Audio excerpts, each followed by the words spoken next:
Hello friends, எல்லோரும் எப்படி இருக்கீங்க? வாங்க இன்றைக்கி என்ன சமையல் செய்யலான்னு பார்க்கலாம். இன்றைக்கி நான் இட்லி செய்ய போகிறேன். அதுக்கு பருப்பே இல்லாமல் குயிக்காக எப்படி இட்லி சாம்பார் வைக்கலான்னு பார்க்கலாம் வாங்க.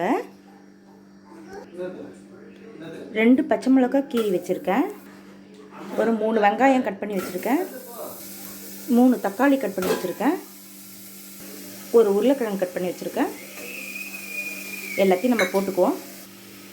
ஒரு 2 கிளாஸ் தண்ணி அடிச்சிருக்கேன், போட்டுக்குவோம். ஒரு அரை ஸ்பூன் மஞ்சள்தூள் எடுத்துருக்கேன். தேவையான அளவு உப்பு, இதெல்லாம் போட்டு ஒரு 3 விசில் வந்த பிறகு ஆஃப் பண்ணிக்கலாம். இந்த பாருங்க, இதுமாரி நல்லா வெந்துடுச்சு. இப்போ நம்ம இதை மிக்சியில் போட்டு ஒரு ஓட்டு ஓட்டிக்கலாம்.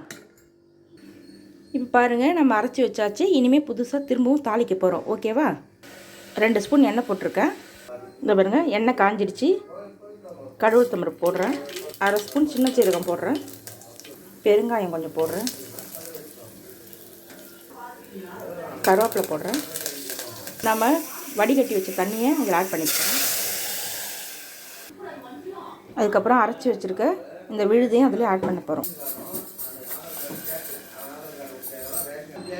இதை பாருங்க, சாம்பார் ரெடி ஆகிடுச்சு.